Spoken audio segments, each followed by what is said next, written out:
सा बहुभुज में हम बतलाए थे कि बहुभुज का सभी आंतरिक कोण का योग यदि पूछे तो n माइनस 2 गुने 180 होता है, जहाँ n क्या है, बहुभुज की भुजा है, जैसे ये त्रिभुज है तो 3 यहाँ पर n हो जाएगा। इसको यदि करना रहे तो n का मान क्या हो जाएगा 4। पंचभुज है तो यहाँ पर n का मान 5। षष्ठभुज है तो यहाँ पर n का मान क्या हो जाएगा 6 हो जाएगा। उसी प्रकार सभी बाह्य कोण का योग यदि पूछे कि बहुभुज के सभी बाह्य कोण का योग कितना होता है तो 360। यदि विकर्ण की संख्या पूछे कि किसी बहुभुज में कि विकर्ण की संख्या कितना होता है तो n इंटू एन माइनस 3/2, जहाँ n भुजाओं की संख्या होती है, जहाँ n जो है भुजा की संख्या है, संख्या। तो ये चीज हम लोग कल देखे थे। उसके बाद दो चार वाला रैखिक समीकरण में हम लोग 3 केस देखे थे कल कि a1/a2 not equal to b1/b2, तो इसका एक अद्वितीय हल होगा। केस नंबर 2 था a1/a2 equal to b1/b2 not equal to c1/c2, तो इसका कोई हल नहीं था। a1 बटा केस 3 के a1/a2 equal to b1/b2 equal to c1/c2, इसका अनेक हल था। इसका जो एक अद्वितीय हल था तो इसका केस 1 था, ये प्रतिच्छेदी था।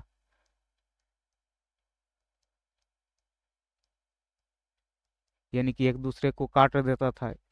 कोई हल नहीं कि डायग्राम देखें तो ये समानांतर था। और अनेक हल का ये संपाती बोलते हैं, इसको संपाती। तो ये दोनों समीकरण जो है जब a1/a2 b1/b2 c1/c2 बराबर रहे तो वह रेखा कैसा होगा, एक दूसरे पर संपाती होगा। तो एक कल हम लोग ये दोनों का यूज किए थे। आज हम लोग चलते हैं नेक्स्ट सेट में। तो आज का सेट नंबर है first RRB ALP 2024। Question number पहला बोल रहा है कि एक आदमी अपने धनराशि को 20% खो देता है। तो मान के चलिए कि उसको ही 1 रुपया धनराशि था, 20% खो देता है। मान के चलिए कि 20% खो देता है, यानी कि 20% के मतलब कितना, 1/5। तब 5 में से एक खो दिया, एक खत्म कर दिया, तो इसको पास अब कितना बचा, 4, 4/5। तो ये निकला। अब बोल रहा है कि शेष राशि, तो शेष इतना बचा, कहा कि 1/5 तो खो दिया, तो 1/5, 5 में से एक भाग खो दिया, तो 4/5 शेष बच गया उसको पास। अब शेष राशि का 25% खर्च कर देता है, तो 25% के भिन्न में बदलेंगे तो 1/4। तो 1/4 यानी कि 4 में से एक खत्म कर दिया, यानी कि खर्च कर दिया। तो अब इसके पास कितना बचा होगा, 3/4। उसके पास 480 रुपया शेष है। अब इसको मैं बोल रहा है कि 480 रुपया शेष है, तो इसका बराबर हो जाएगा 480। तो उसके पास मूल रूप से कितने धनराशि थे जो आपसे पूछ रहा था, यानी कि एक्स के मान पूछ रहा है। तो एक्स के मान अब आप आसानी से निकाल लीजिएगा। कैसे निकालिएगा, 4 से 4 खत्म, 3 से 16 3 48, इधर 16 × 5 = 80, तो एक्स बराबर हो जाएगा कितना, 800। तो जो ऑप्शन में रहेगा वो आंसर चल जाएगा, ऑप्शन नंबर 1। नेक्स्ट क्वेश्चन की ओर बढ़ते हैं। बोल रहा है कि 3 के पहले 25 गुणज का औसत निकालिए। तब 3 का पहले 25 गुणज कौन कौन हो सकता है, 3 हो सकता है, 6 हो सकता है, 9 हो सकता है, 12 हो सकता है। वैसे ही जाएगा कितना, 25 गुणज तक। तब 25 गुणज तक, तो 25 गुणज हो जाएगा 25 या 75। तब हम बतलाए थे कि जब गैप बराबर हो तो औसत निकालना है, तो फर्स्ट प्लस लास्ट अब बटा 2 कर देना है, औसत बराबर। तो औसत फर्स्ट कितना हो गया 3, और लास्ट में कौन है 75, अब बटा 2। तो 75 और 3 78 और बटा 2, यानी कि 3 दूनी 6, 39। तो आंसर इसका क्या हो जाएगा 39। लेकिन बोलिएगा कि गुरुजी गैप सेम नहीं है, तब तब उसका औसत हो जाएगा क्या चीज, औसत बराबर योग बटा संख्या। लेकिन जब गैप सेम है तो फर्स्ट प्लस लास्ट बटा 2 कर दीजिए। Next question, question number 3। अब इसको में एक्स का मान पूछ रहा है, तो इसका नज़दीक के नज़दीक से गुना कर दीजिए, दूर का दूर से, या ये अनुपात के मतलब होता है बटा, जैसे 2:3 है तो इसको हम लिख सकते हैं क्या, 2/3। तो उसी प्रकार इधर है 9.6 बटा, अनुपात है तो बटा 16.8 बराबर 18:x है, तो इसको हम लिख सकते हैं 18/x। अब तिरछा तिरछे गुना कर दीजिए, तिरछा तिरछी गुना, तो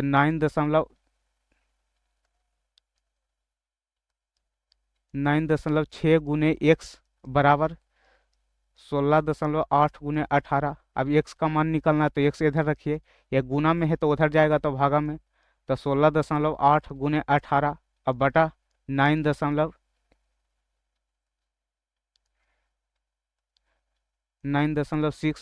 अब 1 दशमलव से ऊपर खत्म हो गया, अब काट पीट मचाइए इसको, 4 से काटिए, 4×2 = 8, 4×4 = 16, 4×4 = 16, 4×2 = 8, 12×2 = 24, आई 21×2 = 42, 6×2 = 12, 6×3 = 18। अब तो ना कटेगा कोई, तो 21 ऊपर या 3, तो 21×3 = 63 अब बटा 2, यानी कि 3×2 = 6, 31.5। तो जो ऑप्शन में 31.5 रहेगा वो आंसर जाएगा। एक्स के मान निकालिए। 3 अंकीय संख्या इस प्रकार के है कि इकाई, दहाई और सैकड़ा के अनुपात दिले है। तो इकाई, दहाई और सैकड़ा के अनुपात दिले है कितना, इकाई दिले है, तो इकाई हो गया 2, दहाई 3 और सैकड़ा 4। अब अनुपात के हटाने के लिए इसको हम एक्स मान लेते हैं, एक्स। अब मान के चलिए कि हम कहते हैं, एक सिंपल आपसे क्वेश्चन पूछते हैं कि 2, 3, 4 है, इसको हम किस रूप में लिख सकते हैं। तो बोलिएगा कि यदि सर इसको आपको लिखना है तो 4 है तो 4×1 कर दीजिए, 3 है तो 3×10 करिए, सैकड़ा के स्थान पर है तो 2×100 करिए। तो इसको आप लिख सकते हैं 2×100 प्लस 3×10 और प्लस 4×1, इस रूप में लिख देंगे। बोलिएगा कोई दिक्कत नहीं, क्यों, क्योंकि इसका जो होता है इकाई का स्थान पर, तो इकाई×1।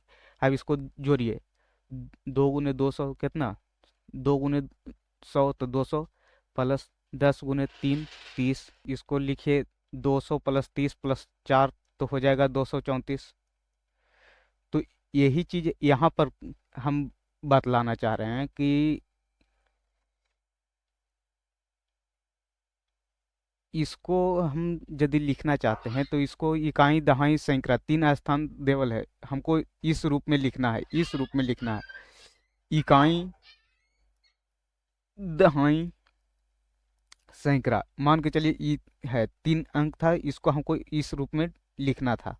तो इस रूप में हम कैसे लिख सकते थे, तो इस प्रकार से लिख सकते थे, टोटल के इकाई था तो 4 इकाई, 4 1, 3 था तो 3×10, 2 था तो 2×100। तो ये तो हुआ इसका तरीका। अब इसको जब डिटेल तरीका लिखना है तो पहले 100 वाला से शुरू करते थे, तो 2×100 प्लस 3×10, 3×10 और फिर 4×1, 4×1। अब इसको जोड़िए तो 230 4 यानी 234। अब यहाँ पर है क्या चीज़ कीजिए, अब इसको हम, ये जो संख्या है इसको हम लिखना चाहते हैं इस रूप में, तो इस रूप में लिखना चाहते हैं तो इसको पहले देखिए,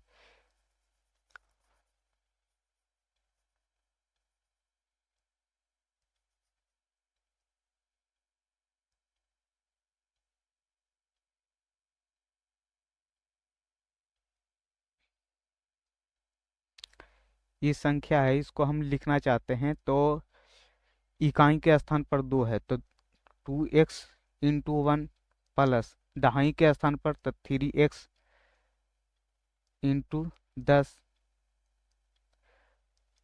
सैकड़ा के स्थान पर तो 4x×100। तो इस रूप में डिटेल तरीका में लिख सकते हैं। अब इसका फिर बोल रहा है कि अंक के पलट दीजिए। अब कह रहा है कि इस अंक के, इस संख्या और इस संख्या के अंक के पलटने पर योग प्राप्त होता था। अब पलटिए तो सैकड़ा वाला स्थान को इधर कर दीजिए, इकाई वाला स्थान को इधर कर दीजिए। यानी कि मान के चलिए कि हमको जैसे कोई संख्या है 2 3 4, अब इसको बोल रहेगा कि उलटिए पलटिए, यानी कि अंक के पलटिए। तो यहाँ पर जो इकाई वाला था वो कहाँ आ जाएगा, सैकड़ा वाला पर, और जो सैकड़ा वाला पर था वो कहाँ चल जाएगा, इकाई वाला पर। और जो ये दहाई वाला पर था, जो दहाई वाला पर। तो इसी प्रकार जब इसको हम इस संख्या को इस डिजिट से बनने वाला संख्या को पलटेंगे, तो ये जो 4x है ये क्या हो जाएगा, इकाई वाला पर जाएगा। और ये 2x है जो दहाई वाला, ये 3x है वो 3x यहाँ पर पहुंच जाएगा। तो यहाँ पर हम इसको यदि बनाएंगे तो हो जाएगा 2x गुने 100 प्लस 3x गुने 100, 10 दहाई पर है, इधर 4x और गुने 1। अब कह रहा है कि इस संख्या को जोड़िए, तो यहाँ पर 4 गुने 100 400x प्लस 30x और प्लस 2x इक्वल टू हो जाएगा 430। यहाँ पर लिख देते हैं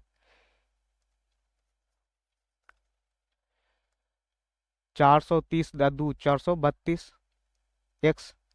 इसको यदि जोड़ते हैं तो इधर देखिए 200 x और प्लस 30 x और प्लस 4x। तो ये इसको जोड़ेंगे तो कितना हो जाएगा 234 x। अब इसको बोल रहा है कि जोड़िए, तो 4 2 6 3 3 6 4 2 6, यानी कि इतना। हाँ, ये बोल रहा है कि इतना नहीं है, कितना है 400 1332 है। तो x के मान निकल जाएगा 2। अब x के मान निकल गया तो आ, हम पूछें कि वो संख्या क्या होगा। तो सैकड़ा के स्थान पर 4x, तो 4x के मान 2, तो 4 दूनी 8। दहाई के स्थान पर 3x, तो 3x, x के मान 2, तो 3 दूनी 6। इकाई के स्थान पर 2x, तो 2 दूनी 4। तो संख्या हमसे पूछता है कि संख्या क्या होता है, तो संख्या तो आ जाता कितना 400 864। अब 864 संख्या आ गया। अब 3 अंक की संख्या, अब इसको उलटिए। अब उलटते हैं तो इकाई वाला सैकड़ा पर, सैकड़ा वाला है जो इकाई पर जाएगा। तो 4 इधर आएगा, 8 इधर जाएगा, और दहाई वाला दहाई पर रह जाएगा। उलटने पर बनी संख्या के बीच धनात्मक अंतर निकालिए। अब धनात्मक अंतर का मतलब कि घटाइए। धनात्मक अंतर का मतलब को चीज कि बड़ा में से छोटा घटाइए। तो बड़ा संख्या था 864, और में से 468 घटा दीजिए। तो 14 में से 8 6, 15 में से 6 गया तो 9, यहाँ पर 7 में से 4 घट ले तो कितना 4 3 7। यानी कि जो ऑप्शन में 396 रहेगा वो आंसर चल जाएगा। तो आशा करते हैं कि समझ में आया होगा।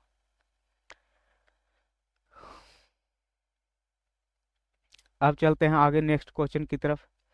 क्वेश्चन नंबर 5 बोल रहा है कि x+1 बराबर 5, तो x² प्लस 1/x² कितना होगा।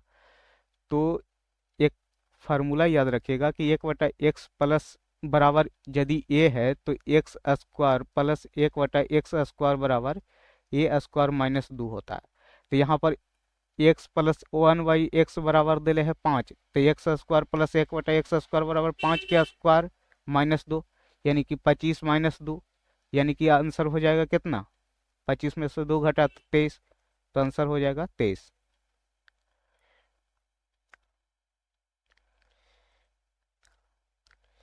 अगला 6ठा नंबर क्वेश्चन देखिए। यहाँ पर बोल रहा है कि रेख में एल और एम समानांतर रेखा है। ये जो है समानांतर रेखा है। तो आपको हम बतला दें कि समानांतर रेखा को यदि एक तिर्यक रेखा काटता है तो यहाँ पर ये जो होता है, अब मान के चलिए कि ये कोण, ये कोण ये संगत कोण कहलाता है। जैसे ये x डिग्री है तो ये भी x डिग्री है। उसी प्रकार यदि ये 22 डिग्री है तो ये भी 22 डिग्री होगा। किस कोण से, संगत कोण से। ये यदि z डिग्री है तो ये भी z डिग्री होगा। यदि ई अल्फा होगा, अल्फा डिग्री, तो ये भी अल्फा होगा। कब, ये संगत कोण से। दूसरा होता है कि जब तिर्यक रेखा काटता है तो एक होता है एकांतर कोण। यदि ई x डिग्री तो ये भी x डिग्री, तो ई एकांतर कोण होता है। एक होता है जब काटता है तो शीर्षाभिमुख, यदि ई एक्स डिग्री है तो ये भी एक्स डिग्री होगा। कौन कौन सा? शीर्षाभिमुख से। वैसे ही ई यदि 22 डिग्री होगा तो ये भी 22 डिग्री होगा। कब? शीर्षाभिमुख कोण से। उसी प्रकार इसको में भी होगा। तो ये आशा करते हैं कि ये चीज़ आप जानते होंगे। तो इसको अब हम देखते हैं कि क्वेश्चन में क्या बोल रहा है।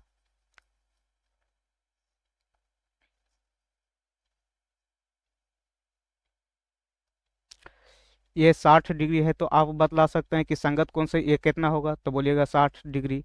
अब ये पैरेलल लाइन है, इस पर ये 60 है, ये बाई निकालना है, तो बाई के मान कितना हो जाएगा, तो बोलिएगा कि पैरेलल लाइन पर 180 डिग्री के कौन बनता है, जरा में 60 इधर है तो 120 इधर हो जाएगा, तो बाई के मान निकला 120। तो यहाँ पर कह रहा है कि बाई के मान नहीं चाहिए, 2 बाई के मान चाहिए, तो बाई बराबर 120, तो 2 बाई बराबर, तो 2 से गुना कर दीजिए तो 240 है एक्स के मान। तो यहाँ पर अभी एक और कॉन्सेप्ट अथी होता है कि यदि ई एक्स डिग्री है, ई 22 डिग्री है, तो ई दोनों का एक्स प्लस बाई बराबर होता है 180। तो ई 105 डिग्री है, ये कितना हो जाएगा कि दोनों के जोड़ के 180 होगा, तो एक्स प्लस 105 बराबर 180।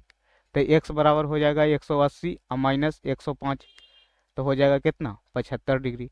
तो एक्स के मान निकल गया कितना, 75 यानी 75। अब इसको जोड़ दीजिए तो 5 7 4 11 और 2 1 3, 315 डिग्री। तो जो ऑप्शन में रहेगा 315 वो आंसर चल जाएगा। आगे चलिए नेक्स्ट 7वां नंबर क्वेश्चन देखिए। दिन के एक विशेष समय पर सूर्य की स्थिति के कारण 6 फीट लंबा एक व्यक्ति 4 फीट की परछाई बनाता है। मान के चलिए कि ये आदमी है, ये 6 फीट का है, इसका परछाई 4 फीट का बनता है। उसी समय एक आसान स्थिति में खंभा 36 फीट की परछाई बनाता है, 36 फीट की परछाई बनाता है, तो इस खंभे की ऊंचाई कितना होगा, यही पूछ रहा है। तो देखिए 4 यूनिट 36 है, 4 यूनिट 36, तो 1 यूनिट कितना, 9, तो 6 यूनिट कितना, तो 9 × 6, तो 9 × 6 = 54। तो एक्स का मान कितना निकल जाएगा, 54 फीट।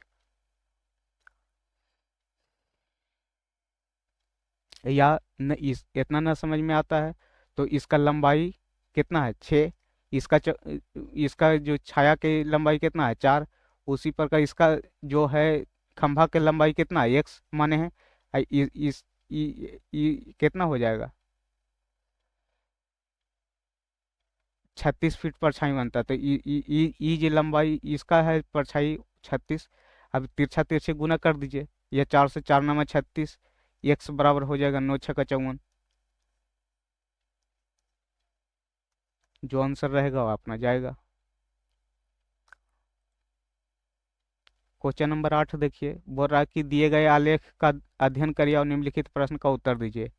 आलेख वर्ष 2010 में विभिन्न परिवहन साधनों का उपयोग करने वाले कर्मचारियों की संख्या को दर्शाता है। यहाँ पर जो आलेख है उसमें 2010 में कितना कर्मचारी कौन सा परिवहन का उपयोग किया उसका साधन को दर्शा रहा है।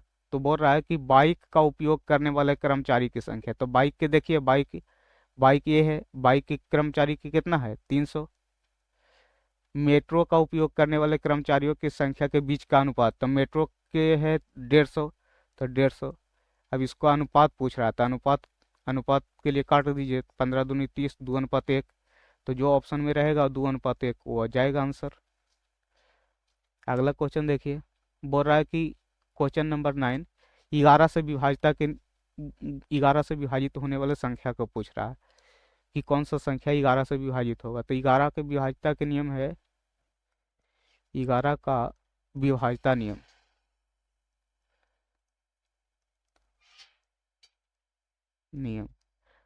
अल्टरनेट के जोड़ना है।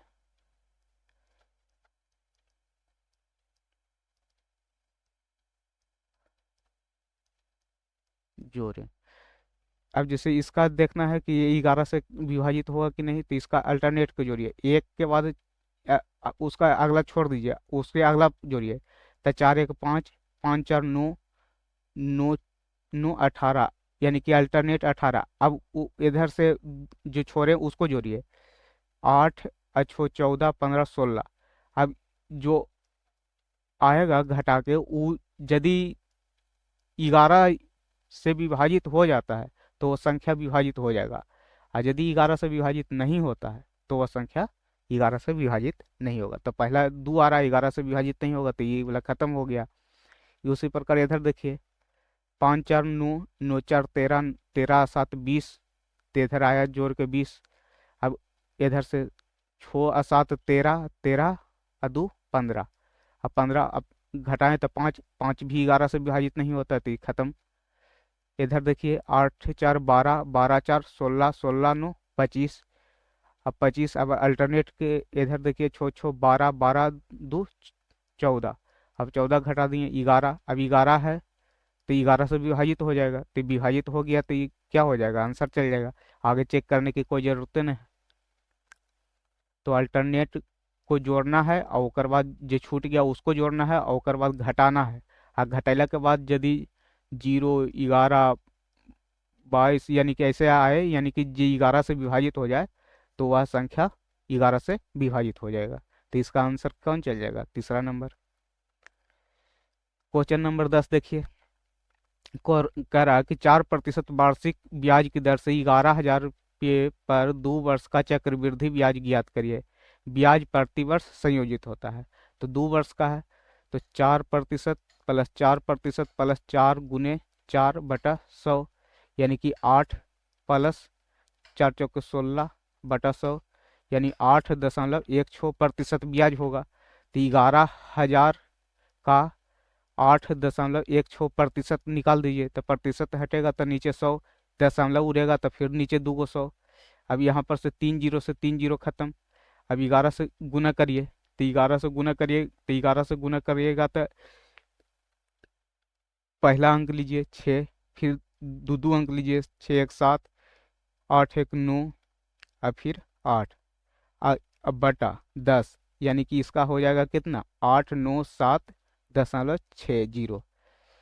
जीरो क्यों, क्योंकि पैसा में निकलता है तो 6 नहीं लिख सकते हैं, आराम से 60 पैसा, यानी कि 897 रुपया 60 पैसा, दशमलव के बाद 2 जीरो लेना रहता है, जरा से कि आपको पैसा ठीक से पता चले कि हाँ। अब बोलेगा छो तो कोई अथी नहीं है, लेकिन वही बोलेगा 60 पैसा तो ठीक है कि 897 रुपया 60 पैसा, तो 897 रुपया 60 पैसा उसका क्या हो जाएगा, चक्रवृद्धि ब्याज हो जाएगा।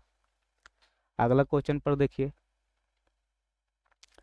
11 नंबर, एक कार 4 क्रमिक क्रमिक 3 किलोमीटर की दूरी 10 किलोमीटर प्रति घंटा, 20 किलोमीटर प्रति घंटा, 30 किलोमीटर प्रति घंटा और 60 किलोमीटर प्रति घंटा की गति से तय करता है। इस दूरी पर इसका औसत गति ज्ञात करिए। तो औसत गति जो होता है वह होता है कुल दूरी अब बटा कुल समय। तो कुल दूरी 3 3 किलोमीटर के 4 बार है, तो 3 है 3 है 3 है 3 है, ये दूरी निकल गया। अब चाल, तो 3 किलोमीटर शुरू वाला जो दूरी है वो 10 के स्पीड से चला है। चाल अथी समय बराबर होता है क्या, समय बराबर होता है दूरी अब बटा चाल। तो दूरी बटा चाल, तो ये 3 किलोमीटर था दूरी और 10 के स्पीड से चला, यानी चाल था 10।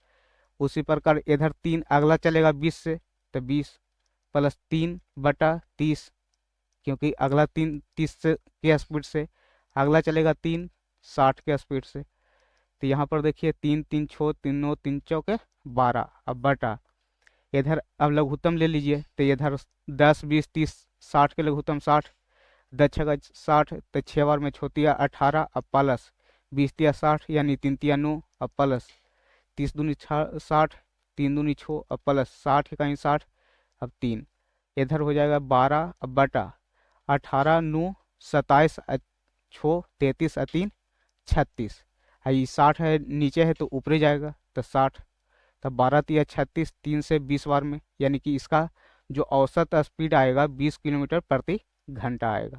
कोई दिक्कत।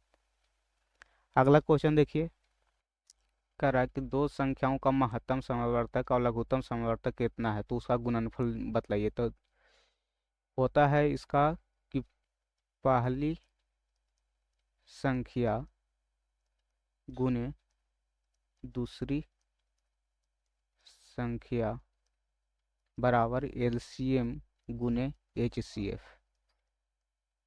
अब एलसी पहला गुने दूसरा ही पूछ रहा है, गुणनफल पूछ रहा है, तो पहला गुना दूसरा पूछ रहा है, तो इसका एलसीएम हो जाएगा कितना, 245 और गुने 7।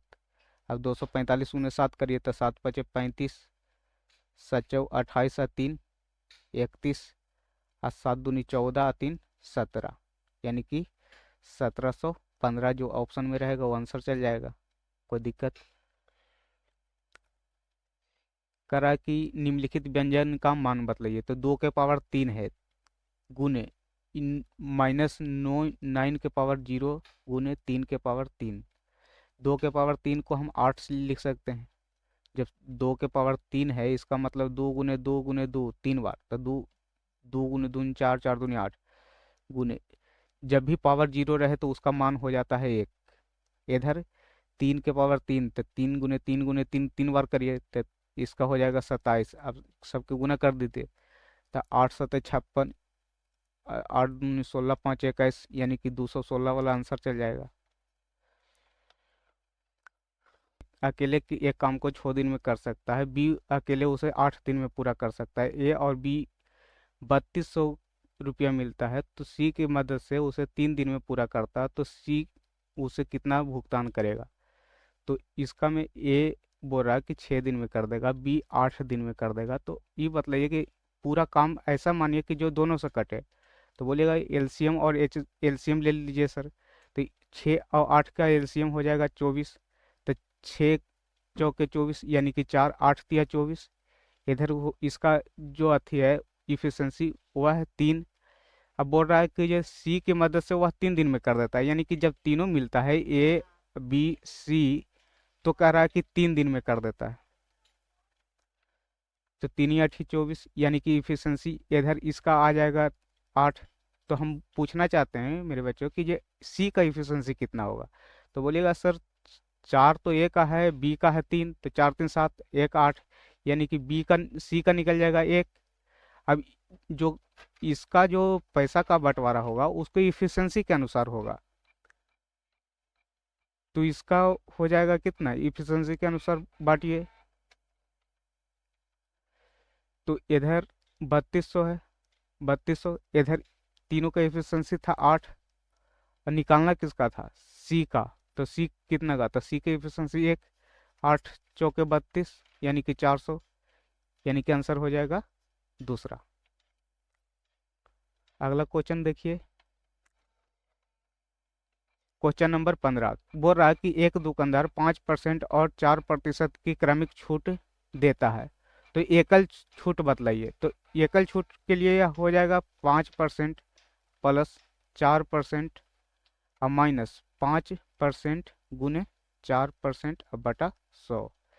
5 4 9 माइनस 5 चौके 20 बटा 100 बटा 5, यानी कि 9.0.2, यानी कि इसका हो जाएगा 8.80%। आंसर एकल छूट बोले तो x plus by minus x into by बटा 100, ये फार्मूला होता है एकल छूट निकालने का। बोल रहा है एक त्रिभुज के भुजा देले है तो इसका क्षेत्रफल बतलाइए। तो त्रिभुज का भुजा देले है तो इसका क्षेत्रफल निकालना है। तो मान के चलिए ये 5 है, ये 7 है, 10 है। तो ये एक तरह से विषमबाहु त्रिभुज के रूप में बन रहा है, क्यों? क्योंकि यहाँ पर कोई ट्रिपलेट वगैरह न लग रहा है। तो विषमबाहु त्रिभुज के क्षेत्रफल होता है, तो हीरोन सूत्र आप लोग पढ़े होंगे, तो S S minus A, S minus B, S minus C. ये जहाँ एस जो होता है वो अर्ध परिमाप होता है, यानी कि इसका परिमिति के आधा होता है। तो 10 इसका, 5 15 और 7 22, यानी 22 के आधा हो गया कितना, 11। तो एस की जगह कितना हो जाएगा, 11। एस माइनस 1, तो अब इसको में कोई एक भुजा, तो 11 में से 5 घटाइए तो 6, 11 में से 7 घटाइए तो 4, 11 में से 10 घटाइए तो 1।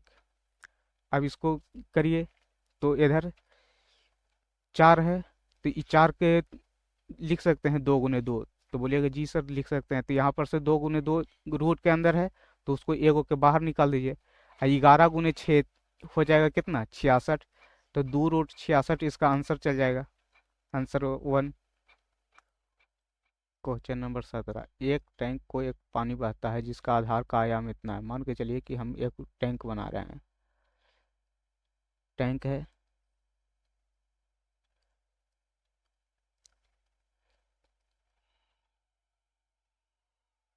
इसको मैं कह रहा है कि 200 मीटर इसका लंबाई, 150 मीटर इसका चौड़ाई। आई- कह रहा है कि 2 मीटर तक ही इसको में पानी भरना है, यानी कि यहीं तक जाना चाहिए 2 मीटर तक। तो यहाँ पर अब बोल रहा है कि जो पानी जो इसमें जा रहा है, पानी इसमें जो जा रहा है, वो पानी भी जा रहा है तो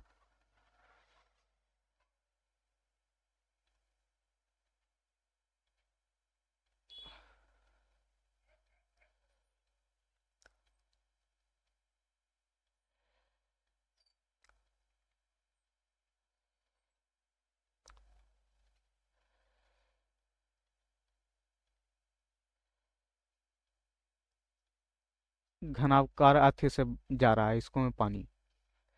अब इसको में कह रहा है कि इसका जो आयाम है, तो इसका आयाम जो है ये जिससे पानी जा रहा है, तो इसका आयाम की बात कर रहा है, तो वह है 1.5 मीटर। और इधर इसका ऊंचाई जो है वह है 1.25 मीटर। तो हम बोलेंगे कि इसको में 1 मिनट में कितना पानी जाएगा, इस 1 मिनट में इसको में कितना पानी जाएगा। तो बोल रहा है कि ये 20 किलोमीटर प्रति घंटा की गति से चलता है, यानी कि 1 किलोमीटर में 20 घंटा, एक घंटा में 20 किलोमीटर जाता है। तो हम इसको पहले 1 मिनट में निकालेंगे कि काहे का कि समय पूछ रहा है कि मिनट में, तो इसको में हम दो 20 किलोमीटर के मीटर मीटर में बदलिए, तो 20 किलोमीटर में कितना मीटर, तो 1,000 मीटर बराबर 1 किलोमीटर, तो 20,000 में तो 20,000। अब इधर घंटा को मिनट में बदलिए, तो घंटा, 1 घंटा में 60 मिनट होता था, 60। अब इसको काट पीट में चाहिए, तो 2,000/6। अब इसको में हो जाएगा इसका आयतन, तो इसका आयतन जो पाइप जिससे जिससे सहारे पानी जा रहा है उसका आयतन हो जाएगा कितना। तो घनाभ क्या कर है, क्या है, तो घनाभ का आयतन हो जाता है लंबाई गुने चौड़ाई गुने ऊंचाई। तो यहाँ पर लंबाई मान के चलिए कि 2,000/6, ये गुने 1.5, 2 गुने 5। अब इतना इसका आयतन है, एक इतना मान के चलिए कि टी मिनट में ही भर देगा इसको 2 मिनट तक, 2 मीटर तक। तो इसका हो जाएगा 200 आयतन। ये भी घनाभ क्या करके आता है, लंबाई गुने चौड़ाई गुने ऊंचाई। तो 150 और गुने 2। अब इधर से ही इसको हटाइए 0.3। अब 2 से 3 बार में 3×5 = 15, यानी कि 5 से, तो 125, 5×5 = 25 से 25 200, 5×5 = 25, 6×150, 8×6 = 48 दूनी, 8×2 = 16, 4×2 = 8, 1 9, यानी कि 96 मिनट में ये क्या कर देगा, भर देगा कितना मीटर, 2 मीटर। तो आंसर हो जाएगा कितना, दूसरा नंबर ऑप्शन। कोई दिक्कत। अगला क्वेश्चन कि किसी कक्षा में 50 विद्यार्थियों की औसत ऊंचाई 150 सेंटीमीटर है, उसमें से 5 विद्यार्थी जिसकी औसत ऊंचाई 146 सेंटीमीटर है कक्षा छोड़ देते हैं, और 5 अन्य विद्यार्थी जिनका औसत ऊंचाई 156 सेंटीमीटर है कक्षा में शामिल हो जाते हैं। तो कक्षा के विद्यार्थियों की नई औसत ऊंचाई ज्ञात करिए। तो नई औसत यहाँ पर देखिए जा कितना रहा है, 146। तो यहाँ पर हम 146 औसत ऊंचाई वाला 5 ही विद्यार्थी है जो गया है, और 156 वाला आया है 5 ही विद्यार्थी। तो इसका औसत में अंतर कितना का है, तो 146 लेके गया, तो 146 आया है कितना, 156। तो इसका अंतर कितना हो जाएगा, यानी कि 10। अब 10 एगो का है, तो 10 एगो का है, तो 5 गो के तो 50। अब 50 विद्यार्थी है तो 50 औसत बढ़ गया, तो 50 बढ़ गया 50 पर, तो यानी कि इसका कितना बढ़ गया, एक बढ़ गया। तो 150 पहले से था, 150 पहले से था, अब एक और बढ़ गया, तो 151 हो गया। तो बोल रहा है कि कक्षा के नया औसत बतलाइए, तो 151 हो जाएगा। तो ये तो हुआ शॉर्ट तरीका। अब यदि डिटेल तरीका देखना चाहते हैं, तो डिटेल तरीका में का है 150, उसको में कह रहा है कि जब 5 विद्यार्थी है जिसका औसत ऊंचाई 146 से चल गया, तो उसको घटा दीजिए 146 वाला के। अब बोल रहा है कि ये 5 गो है जो इसका आ गया है, तो 5 गो आया है, तो इसको जोड़ दीजिए। इसका औसत ऊंचाई 156 है, 156 है। और जबकि टोटल में कितना हो गया, 5 गो गया 5 गो आया, तो विद्यार्थी तो 50 गो रहा, तो 50 से भागा दे दीजिए। इतना भागा दे के जब आंसर करिएगा तो 151 आएगा। तो ये तो हुआ डिटेल, इससे पहले आपको शॉर्ट बतला दिए हैं। अब अगला देखिए क्वेश्चन नंबर 19। दो संख्याओं का योग 36 है, एक संख्या का 5 गुना। मान के चलिए कि दो संख्या है एक्स और वाई, एक्स और वाई। तो एक संख्या का 5 गुना, एक्स के 5 गुना, दूसरी संख्या के 4 गुना, तो 4 वाई के बराबर है। तो एक्स अनुपात वाई निकाल सकते हैं, तो बोलिएगा कि जी सर निकाल सकते हैं। एक्स एक्स वाला वाई की तरफ चल जाएगा, वाई वाला एक्स की तरफ। अब इसको बोल रहा है कि दो संख्याओं का योग इतना है 36 है, तो एक्स प्लस वाई बराबर जो था वह कितना था, 36 था।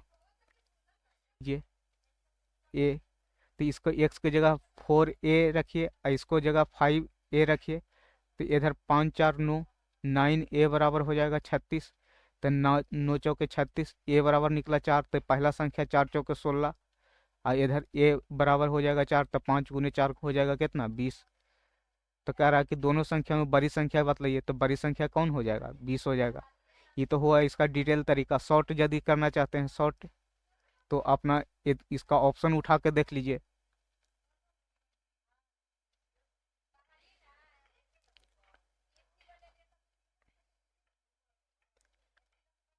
अगले नंबर 20 देखिए, बोल रहा है कि एक व्यक्ति कुछ संतरा 3 रुपये प्रति संतरा की दर से खरीदता है। यानी कि 3 संतरा का क्रय मूल्य यदि पूछें हम आपसे, तो वो बोल रहा है कि 1 रुपया।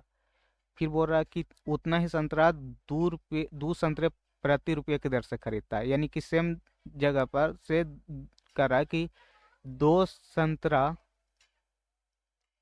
का क्रय मूल्य 1 रुपया है, लेकिन बोल रहा है कि दोनों संतरा समान खरीदा है। तो इसको समान करने के लिए इसका 2 से गुना कर दीजिए। इसको समान करना है तो इधर 3 से गुना कर दीजिए, तो इधर करिएगा तो इधर करिएगा। यानी कि 6 संतरा यहाँ से, 6 संतरा यहाँ से, यानी कि 12 संतरा का क्रय मूल्य हो गया 2 रुपया यहाँ, 3 रुपया यहाँ, यानी कि 5 रुपया। तो अब बोल रहा है कि 20% लाभ करने के लिए उसे एक दर्जन में कितने रुपये प्रति दर्जन से बेचना चाहिए।